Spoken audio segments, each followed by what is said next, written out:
Assalamualaikum warahmatullahi wabarakatuh. Selamat datang untuk mahasiswa program studi pendidikan guru sekolah dasar. Pada kesempatan ini saya Manggastawa NPD akan menyampaikan beberapa topik materi dengan kajian inti untuk mata kuliah evaluasi pembelajaran khusus program studi pendidikan guru sekolah dasar, yaitu tentang model laporan penilaian di sekolah dasar untuk kurikulum 2013 dengan sumber ataupun referensi dari Kementerian Pendidikan dan Kebudayaan. Jadi dalam kesempatan kali ini kalian akan mendapatkan informasi bagaimana menyusun laporan penilaian hasil belajar yang sekolah. Laporan untuk hasil belajar bagi siswa sekolah dasar ya. Baik, untuk yang pertama terkait dengan pengolahan nilai hasil belajar untuk ranah sikap ya. Ranah sikap dalam perolehannya menggunakan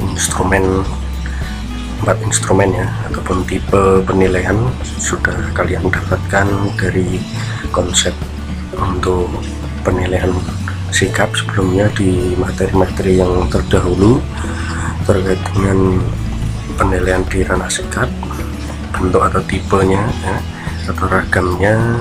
Yang pertama adalah observasi atau pengamatan ya, dengan pengamatan terhadap proses pembelajaran ya, pengamatan sikap yang muncul dalam proses pembelajaran. Kemudian penilaian diri, penilaian siswa terhadap dirinya sendiri. Kemudian yang ketiga, penilaian antar teman, jadi siswa menilai atau mengobservasi sesama mereka ya.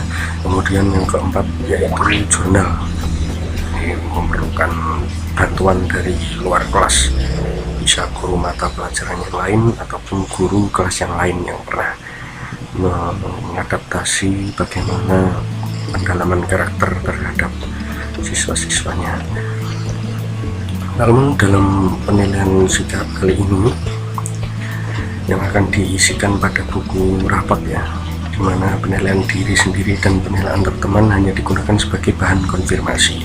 Jadi ketika guru mengobservasi atau mengamati sikap daripada siswa dalam proses pembelajaran ataupun aktivitas pembelajaran,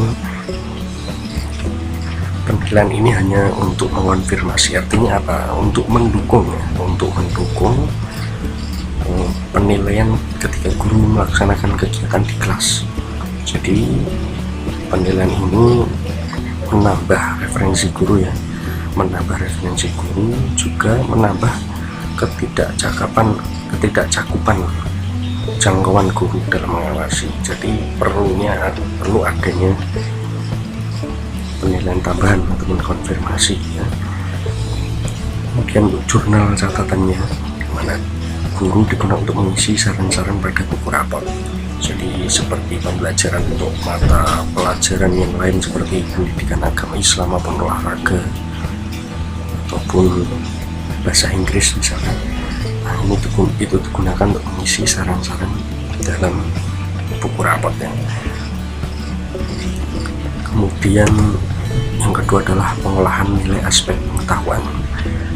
Kalian tahu bahwa tipe pembelajaran untuk ranah pengetahuan menggunakan tipe tes ya. Kemudian ada beberapa diantaranya tes tulis, kemudian tes lisan, dan tes dalam bentuk penugasan ya. Di sini disebutkan bahwa meskipun nilai aspek pengetahuan diolah secara kuantitatif, tetapi diisikan di buku rapat adalah deskripsi kualitatif. Salah satunya adalah menggunakan deskriptor dari catatan guru ya. Misalkan mendapat nilai 90, nah itu deskripsinya seperti apa, ataupun pemberian usaha-usaha untuk mencapai kompetensi yang ditetapkan. Misalkan ketika siswa mendapatkan nilai di bawah KKM, nah catatan untuk mendeskripsikan nilai di bawah KKM misalkan mendapati nilai 65 sedangkan KKM adalah 70. Nah, itu perlu diberikan deskripsi bagaimana nilai 65 itu deskripsinya ada berupa saran-saran dan masukannya. Jadi deskripsi itu diambil, deskripsi dalam nilai pengetahuan diambil dari pedoman penilaian yang sudah kalian ketahui bahwa panduan penilaian untuk ranah sikap, pengetahuan dan keterampilan itu ada dan disediakan ya. Jadi tidak harus menggunakan penilaian subjektif, tapi tetap menggunakan pakemnya ataupun patokannya dari panduan penilaian tersebut. Kemudian seperti biasa bahwa sebelum melaksanakan tes maupun ulangan-ulangan dan ujian itu wajib ya untuk menyusun sebuah kisi-kisi, untuk menyusun soalnya dan bagaimana menganalisisnya. Itu bertujuan untuk mengetahui kekuatan dan kelemahan tiap siswa dari muatan mata pelajaran. Jadi ketika sudah menyusun kisi-kisi, kemudian menyusun soal dan melaksanakan ulangan, nah itu diperoleh sebuah hasil kan. Hasil itu direfleksikan atau direnungkan, kemudian diberikan tindak lanjut bagaimana perbaikan ataupun keberlanjutan selanjutnya. Kemudian yang ketiga adalah pengolahan nilai aspek keterampilannya. Aspek keterampilan diperoleh melalui penilaian kinerja ataupun penilaian proyek atau produk ya, produk dan proyek, ataupun penilaian portofolio. Jadi di setiap subtema, di setiap minggunya dari satu tema tertentu itu bisa menggunakan penilaian kinerja atau praktik atau penilaian proyek dan portofolio. Jadi tidak harus semuanya proyek gitu, tetapi ketika di subtema untuk pembelajaran proyek bisa ditampilkan beberapa nilai produknya atau nilai proyeknya yang diperoleh berdasarkan instrumen yang kalian pernah buat waktu itu. Jadi setiap KD itu wajib ada pemetaan, ada mengidentifikasi bagaimana rubriknya seperti apa agar terjaga keautentikannya. Jadi tetap menggunakan rubrik ataupun skala itu menjadi realitas bahwa alat yang kalian gunakan untuk menilai itu benar-benar valid dan reliable untuk mengukur. Jadi alatnya pun kalau nggak bagus, alatnya untuk mengukurnya, instrumennya itu loh yang kalian gunakan untuk mengukur, kalau tidak bagus bagaimana melihat hasilnya ya. Jadi alat untuk menilainya harus bagus, ketika kalian membuat rubrik juga harus bagus untuk memunculkan hasil yang otentik juga, seperti itu ya, paham ya. Baik, selanjutnya kita masuk kepada pengertian untuk konversi nilai pengetahuan, kemudian keterampilan dan nilai sikap ya. Jadi ketika mengisikan sebuah laporan hasil belajar studi atau mengisi nilai pada sebuah rapor ya, di jenjang SD itu ada konversi. Konversi itu yang dimaksud kalau bahasa adalah menyederhanakan bagaimana kuantitas hasil kuantitas dari keseluruhan total nilai. Bila sebelumnya kalian dengan rentang 1 sampai 100 ya, dikonversi menjadi rentang nilai 4 sampai dengan 1. Kalau 100 berarti konversi menjadi 4 ya, karena nilai yang sempurna adalah 4, bisa dibagi dengan 25 ya, untuk perolehan hasil nilainya. Kalau ini adalah predikatnya, jadi ada ambang batas atau ambang rentangnya ya. Misalkan ini pengetahuannya mendapat 4, keterampilannya 4. Nah, deskripsi daripada pemaknaan untuk nilai sikap itu bisa menggunakan kategori ya. Kategori SP itu maksudnya adalah sangat baik ya. Kemudian B adalah baik ya, C itu kurang biasanya, kemudian K itu sangat kurang. Nah, itu untuk pemberian predikat dari A sampai D ya. Bisa dibaca di panduan penilaian untuk sekolah dasar yang sudah kalian download kemarin di pertemuan yang sebelumnya. Baik, ini adalah rentang nilainya ya. Rentang nilainya seperti yang tadi. Kalau yang tadi untuk predikat A nya yang sampai D nilainya 1 sampai 4 ya. Masukkan rapot jadi tidak sampai 100, dari konversi antara 1 sampai rentang keempat ya. Dan ini rentangnya ketika nilainya itu di ambang batas 3,66 sampai 4, itu masuk kategorinya adalah kategori nilai A ya. Baik, ini kemudian untuk ketuntasan belajar untuk KD dan KI. KD di KI 4 dan KI 3 ya, mendapati belum tuntas secara keseluruhan dari kelas total rata-rata kelas ini. Apabila rata-ratanya diperoleh konversi, di mana konversinya tadi kurang dari 2,66, nah itu mendapatkan remedial. Tindak lanjutnya adalah remedial ya. Apabila lebih dari 2,66 ya, tindak lanjutnya adalah melanjutkan, berarti mendapatkan tindak lanjut ke tahap selanjutnya, boleh. Kemudian untuk KD dan KI nya 3 dan KI 4 ya, apabila 75% siswa di kelas belum tuntas dari rata-ratanya, itu tindakannya adalah remedial klasikal. Remedial klasikal berarti KD dan yang ada di KI 3 dan KI 4 diajarkan ataupun di remedi secara klasikal karena lebih dari 75% ya. KI 1 dan KI 2 apabila tuntas baik, itu berarti bisa dilanjutkannya, ataupun ada catatan-catatan penting yang perlu disisipkan dalam penulisan sebuah rapot. Selanjutnya adalah kriteria kenaikan kelas, di mana kriteria untuk kenaikan kelas ditentukan oleh satuan pendidikan dengan ketentuan minimal. Ya, poin yang pertama ya, ini di buku panduan penilaian dari tahun 2013 sampai 2018, kalian bisa melihat beberapa perbedaan dari penilaian proses hasil belajar. Menuliskan laporan hasil belajarnya itu ada beberapa revisi di setiap periode tahunnya, dari 2013, kemudian 2014, 2016 sampai 2018 ya.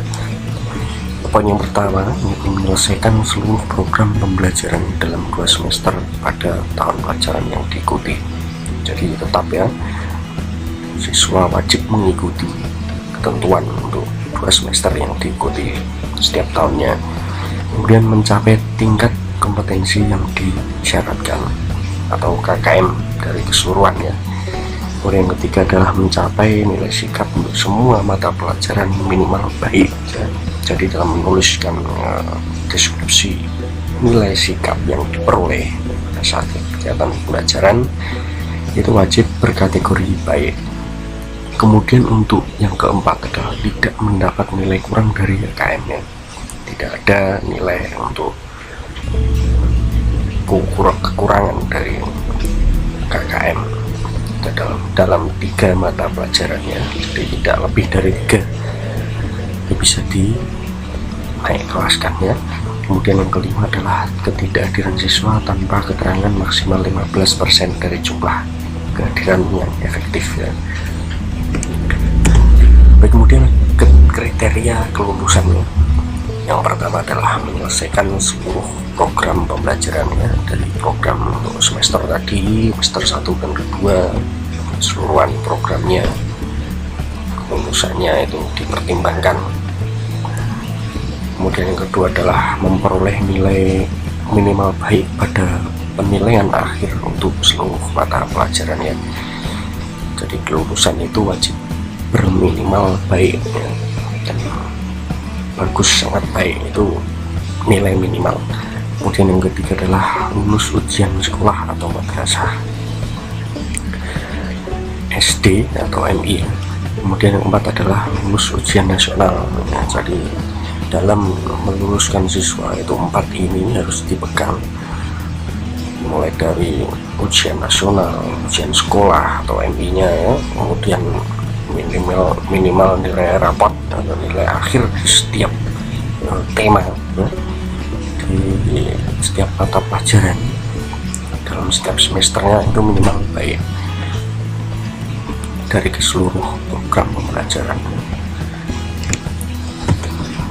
Petunjuk pengisian buku rapot capaian jenjang sekolah dasar, bagaimana kompetensi peserta didik di sekolah dasar. Ada beberapa contoh laporan. Kalian bisa menggunakan panduan penilaian dalam menyusun sebuah rapat ya. Contohnya di sini adalah yang pertama nilai sikap ya. Untuk menilai sikap biasanya di aplikasi penyusunan rapor kelas itu sudah disediakan beberapa instrumen. Setiap sekolah mungkin menggunakan aplikasi rapor yang berbeda-beda di setiap wilayah ya. Ini tetap ada identitas penilaiannya dari instrumen berbentuk instrumen apa, kemudian tema dan indikatornya ya, untuk melihat beberapa rubrik penilaian dari subkategori nilai sikap percaya diri, kemudian disiplin kerjasama ya. Untuk namanya siswa bisa di sebelah kiri atau mungkin menggunakan kolom maupun bentuk laporan yang lain. Ini hanya contoh standaritas ya. Kemudian direkap hasilnya dari tema 1 sampai tema 4, diisi sesuai hasil sehari-hari maupun hasil setiap minggunya yang sudah disusun oleh seorang guru. Nah, itu disesuaikan saja sesuai dengan rubrik maupun hasil keseluruhan dari seluruhan nilainya ya. Keterangannya angka 1 belum terlihat. Kalau di sini bisa menggunakan kategori yang ada di panduan, bisa dirujuk sesuai dengan instruksi di satuan pendidikan tertentu. Jadi setiap wilayah itu menggunakan basis pakem yang mungkin berbeda-beda, namun tetap panduan penilaian di SD itu menjadi pokok utama ya dalam penyusunan. Kemudian direkap hasil observasinya, disesuaikan saja. Ini sangat mudah sebetulnya, hanya perlu untuk membaca bagian referensi. Kemudian aspek pengetahuan itu ada ulangan harian 1, ulangan harian 2 di tema 1 itu kan bisa dilaksanakan di seminggu sekali atau beberapa khusus KD ya, bisa dicantumkan di sini ulangan harian 1 itu KD-nya apa saja sebelumnya. Kemudian dari ulangan di setiap tema, satu semester itu kan ada 4 tema ya, artinya 4 dalam satu tema itu kan 1 bulan. Kemudian tema 2 adalah bulan kedua, tema ketiga bulan ketiga, dan tema 4 adalah bulan keempat. Nah, itu dari setiap tema direkap keseluruhan perolehan nilainya seperti apa. Itu juga UTS dan UAS-nya ya. Kemudian diperoleh hasil nilai akhirnya. Penghitungan seperti ini bisa adaptasi dengan melihat konversi dari setiap ranah ya, dari ranah sikap, kemudian pengetahuan dan keterampilan itu bisa dikonversi menjadi sebuah nilai dalam menyusun sebuah rapot. Ini bisa dipelajari dalam panduan. Kemudian aspek keterampilan ya, aspek keterampilan juga sama, memuat identitas penilaian ya, dari kelas, tema, subtema, dan formatnya seperti ini hampir sama dengan format observasi, karena tekniknya pun sama, menggunakan observasi juga karena bersifat non-tes ya. Dalam penulisan kegiatan proyek juga perlu identitas juga, dari tahap perencanaan, proses pembuatan sampai hasil produknya. Jadi tetap menggunakan aspek-aspek yang seperti ini. Kalian sudah pernah membuat kemarin bagaimana pemetaannya dari tahap perencanaan sampai hasil produk, dan pengisiannya pun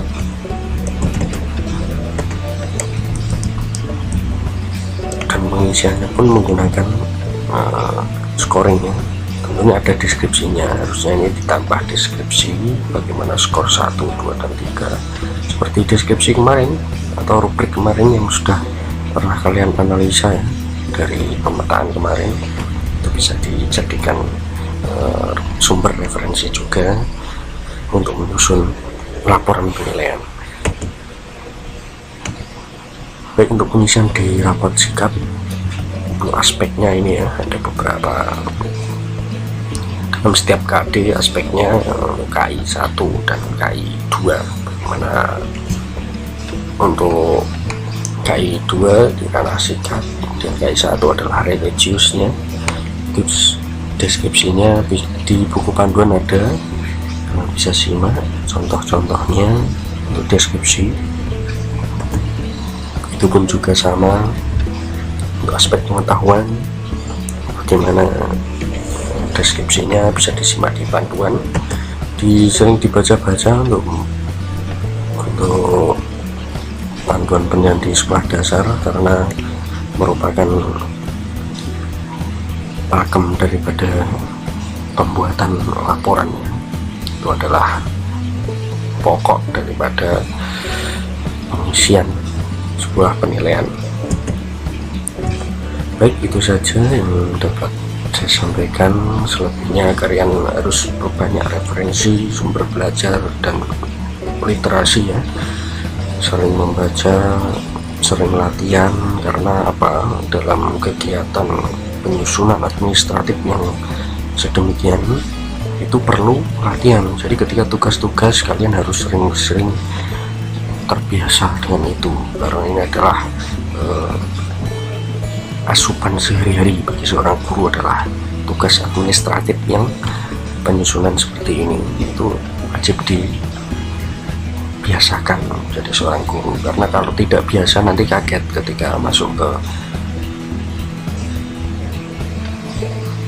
lapangan ataupun masuk ke ranah keguruan. Nanti kaget kalau tidak terbiasa dengan hal seperti ini, karena hal ini adalah sederhananya makanan sehari-hari ya bagi seorang guru. Analisa standar lulusan seperti ini sangat penting. Standar proses itu 8 standar itu perlu dikuasai. Baik, itu saja ya, cukupkan untuk penilaian proses dan hasil belajar. Selebihnya kalian bisa simak referensi dari Kementerian Pendidikan dan Kebudayaan, itu sudah disediakan oleh Kemendikbud dari versi yang lama 2013 sampai versi revisi. Bisa dibandingkan bagaimana kekurangan dan kelebihannya. Demikian, wassalamualaikum warahmatullahi wabarakatuh.